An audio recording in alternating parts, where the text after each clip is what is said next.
재광이, 재현이 안녕. 자, 우리 지금 노아의 홍수를 계속 보고 있지, 그지? 이제 8장까지 해서 홍수가 끝이 났지, 그지?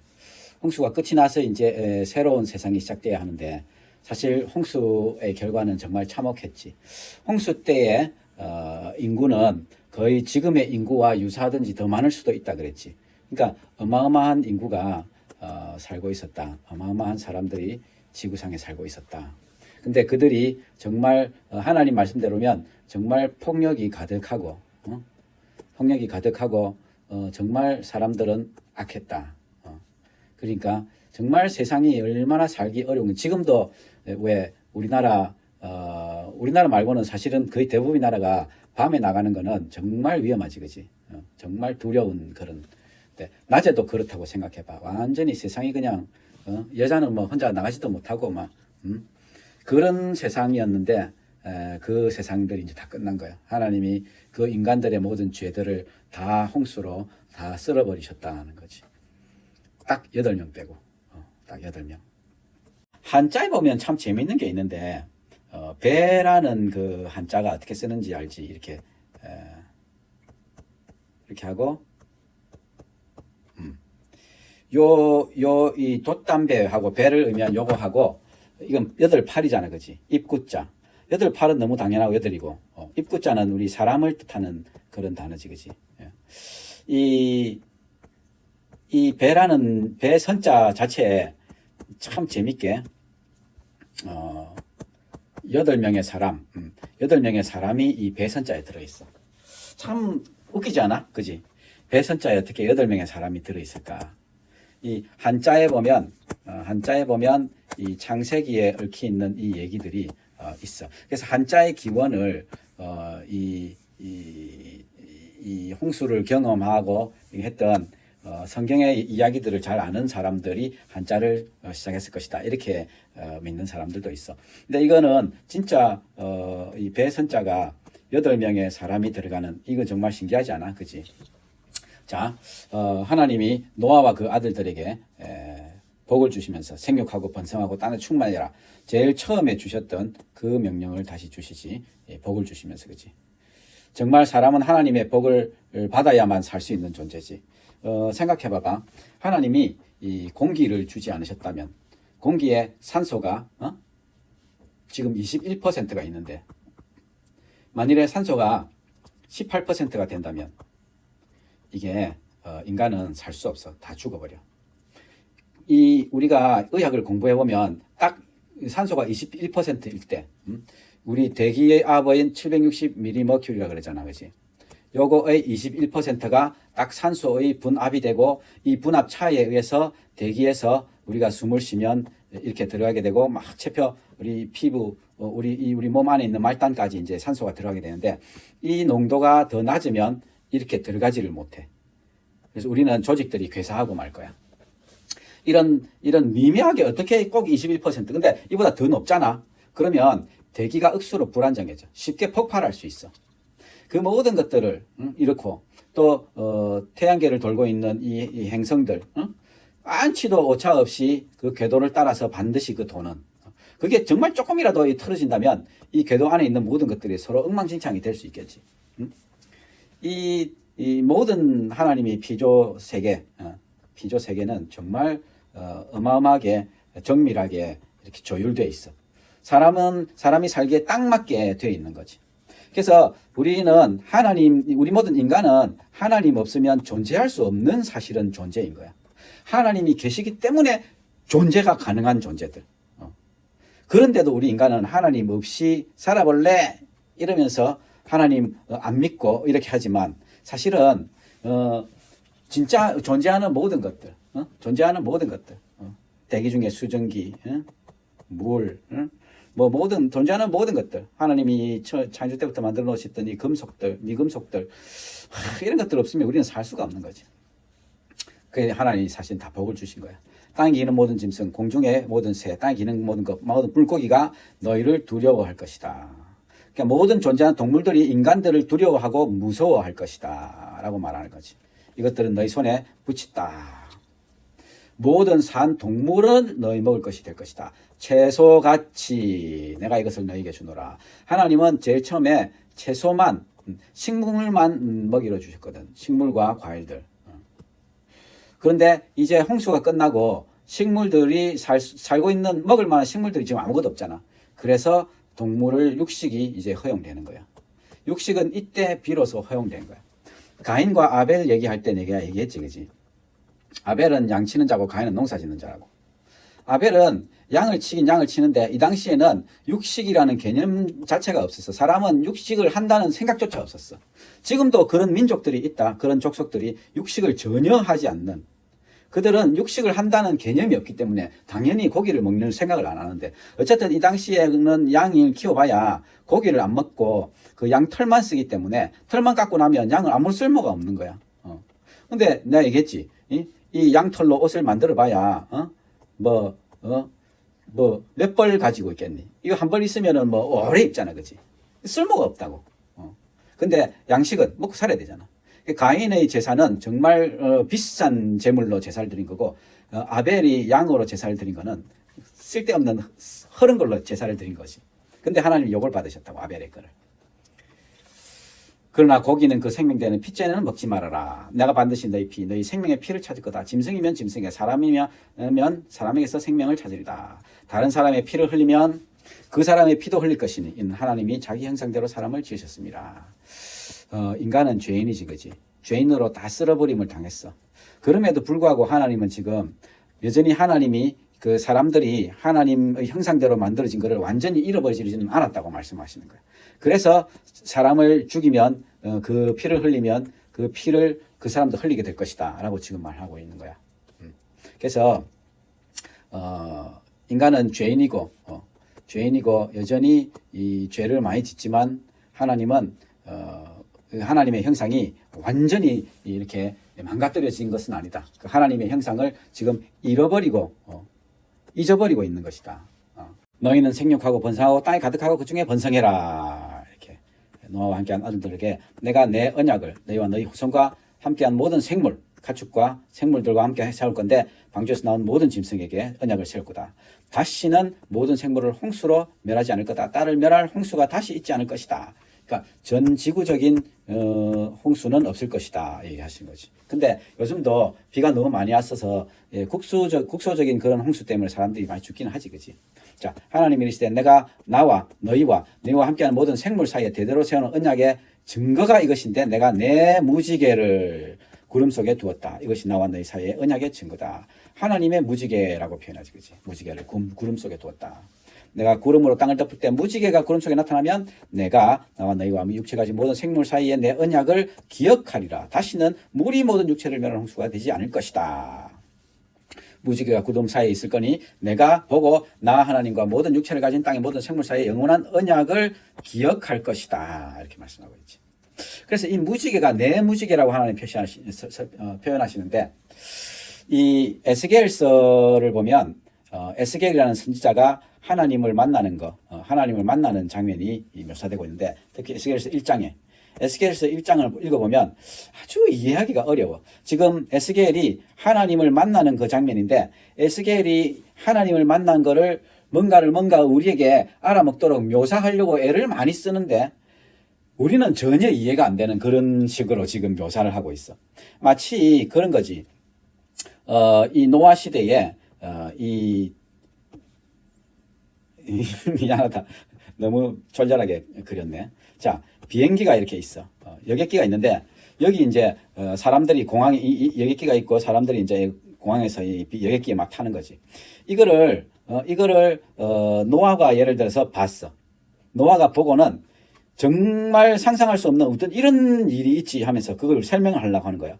뭔가 새처럼 생긴 거대한 물체가 있었어. 새처럼 생긴 그 물체의 옆구리에 뭐가 터져 있는데 그 위로 올라가는 길이 있었고, 사람처럼 보이는 것들이 그 안으로 들어가고 그 새는 그 사람들을 잡아먹기 시작했어. 잡아먹힌 사람들은 그 안에 있는 이상한 곳에 앉아 있기 시작했고, 그런데 그들은 잡아먹혔는데도 웃고 즐기고 떠들고 있었어. 이 거대한 새는 사람들을 다 잡아먹고 나서 막 움직이더니 하늘을 날기 시작했어. 막 이런 식으로 설명을 하겠지. 근데 그 당시에 사람들이 노아의 이 설명을 이해를 할 수 있을까? 노아가 또 지금 나타났어. 스마트폰을 본 거야. 아이폰을 본 거야. 아이폰을 보는데 그 아이폰에 이상하게 아이폰에 이 사람도 막 나타나고 여기에 막 이상한 오만 것들이 안에 다 들어 조그만 거 안에 다 들어 있는 거야. 그게 노래도 부르고 막 이상한 하여튼 그런 거지. 이게 전혀 모르는 이야기를 설명을 하는데 에스겔이 하나님을 만난 걸 설명하는 거야. 에스겔서 1장은 정말 이해가 안 돼. 근데 어쨌든 그 위에 궁창 위에 보좌의 형상이 보좌 같은 모양이 있는데 그 모양은 남보석 같고 보좌 형상이 한 형상이 있어서 사람 모양 같더라. 그런데 그 사방 광채의 모양은 비 오는 날 구름에 있는 무지개 같았다. 보좌에서 사방으로 이렇게 딱 그 하나님의 보좌의 이 사방으로 이렇게 무지개가 보이는데 이게 무지개 같았다. 그러니까 이 하나님의 보좌 주변에는 무지개가 항상 있는 거야. 그 요한계시록 마지막 성경 요한계시록 4장에 보면 내가 성령에 감동인데 보라 하늘에 보좌를 베풀고 보좌 위에 앉으신 이가 있는데 앉으신 이의 모양이 벼옷과 홍보석 같고 이 비슷하지 그지? 또 무지개가 있어서 보좌에 둘렸는데 모양이 녹보석 같더라. 이게도 뭐 보좌의 둘레에 무지개가 이렇게 두르고 있었다. 그러니까 무지개라는 건 하나님이 보좌를 항상 이렇게 주변에 덮고 있는 어떤 그런 존재인 거야. 하나님은 우리에게 약속의 증거로 늘 하나님 바로 옆에 늘 있는 이거를 우리에게 약속의 증거로 주셨던 거지. 하나님이 노아에게 내가 나와 땅에 있는 모든 생물 사이에 세울 언약의 증거가 이것이다 말씀하셨어. 노아의 아들들은 셈, 함, 야벳이며 함은 가나안의 아버지였다. 이 세 사람들부터 사람들이 온 땅에 퍼졌다. 노아가 농사를 시작하고 포도나무를 심었는데 포도주를 마시고 취해서 자기 장막 안에서 벌거벗었다. 이게 진짜 좀 어려운 일이 생기는데 포도주를 마시고 이 포도주 우리나라 말에는 이 더라는 정관사가 없잖아, 그지? 근데 영어에는 정관사가 있고 또 성경에 써진 히브리어도 정관사가 있어. 그래서 이 더라고 붙이면 더 와인. 그냥 와인 하면 아무 와인이나 뜻하지만 더 와인 하면 바로 그 와인, 바로 그 포도주 이걸 뜻하는 거지. 이게서 이 더는 늘 반복되고 그래서 딱 지정하면 바로 그것인 것을 알 수 있는. 그래서 이 포도주는 바로 홍수 이전에 사람들이 먹던 그 포도주란 뜻도 가질 수 있고 또 노아가 포도주를 마시고 취한 이게 한 번 있었던 그런 게 아니란 뜻이야. 반복적으로 노아가 포도주를 먹고 취하는 이런 일들이 일어났던 거지. 노아가 홍수 이후에 농사를 짓고 이렇게 살았는데 포도나무를 심고 포도에서 나오는 걸로 포도주를 만들어서 마시고 취하는 이런 일들이 노아에게서 반복되고 있었다는 거야. 이게 노아가 참 어렵지. 하나님이 홍수 이전에 노아가 완전했다고, 완전한 의인이었다고 그렇게 표현했는데 지금 노아는 죄인의 모습을 하고 있는 거지, 그치? 왜 남자가 이렇게 혼자서 술 취해서 벌거벗고 있는 거 이건 뭘까? 왜 옷을 벗을까? 이게 음란한 증거지, 그지? 음란한 생각들을 하면 남자들은 옷을 벗잖아, 그지? 음란한 생각. 노아가 지금 이게 홍수 이전의 사람들의 그런 그것들을 기억하고 그것들을 지금 동경하고 있었던 거. 그러니까 그 내 안에 숨어있던 그 죄악들을 팍 누르고 있던 그것들이 이제 팍 펼쳐지면서 내가 이제 막 그렇게 하고 있는 거지. 노아는 이렇게 죄인이었던 거야. 죄인이었는데 하나님이 왜 의인이었다고 표현하셨을까? 노아는 우리 죄인이 의인으로 여겨지는 단 하나의 이유는 뭐야? 예수님의 십자가 때문이지. 예수님의 십자가는 예수님이 AD와 BC를 나누면서 오셨지만 예수님의 이 십자가의 효력은 예수님이 죽고 난 그 뒤로만 미치는 것이 아니야. 예수님의 십자가 효력은 오히려 거꾸로도 미치는 거야. 그래서 창세로부터 모든 인류도 다 예수님의 십자가 때문에 예수님의 십자가 보혈로 구원을 받는 거야. 아담도 그렇고 하와도 그래. 모든 사람이 다 그래. 그래서 노아도 예수님의 십자가 때문에 하나님 의인이라고 여겨주신 거지. 지금 이렇게 죄를 짓고 있는 죄인이지만. 근데 가나안의 아버지 함이 즉아버지 하체를 보고는 두 형들한테 알린 거야. 형들 셈하고 야벳은 옷을 가지다가 뒷걸음질 치고 돌아가지고 아버지 하체를 덮고는 얼굴을 돌이키고 안 보는 거야. 노아가 술이 깨보니까 그 작은 아들 둘째 아들이 이 행거를 보고는 가나안은 저주를 받아. 얘 함이 이렇게 잘못했는데 이게 아들을 저주하지, 그치? 이게 이제 사실은 더 큰 저주인 거지. 아버지를 저주하는 것보다 아들을 저주하는 저주가 더 크거든. 어쨌든 노아는 자기의 잘못 때문에 자기의 죄 때문에 이 자기 아들을 저주하는 이런 일까지 벌리고 말았던 거예요. 자, 그래서 가나안은 저주를 받아 그 형제 종들의 종이 되기를 원하노라. 이렇게 노아는 둘째 아들을 저주하고 말지. 또 셈의 하나님 여호와를 찬송하리로다. 가나안은 셈의 종이 되고 하나님이 야벳을 장대하게 하사 셈의 장막에 거하게 하시고 가나안은 그의 종이 되게 하기를 원하노라. 사실 이 함족이 이 흑인들이라고 이렇게 알고 있거든. 그래서 사실 이 하나님의 이 예언은 그렇게 이루어진 거지 사실은. 셈족 통해서 주로 백인들, 야벳을 통해서 우리 이 한민족은 야벳 족속이지, 그렇지? 자, 홍수의 노아가 350년을 살면서 살았고 나이가 950세가 돼서 죽었다.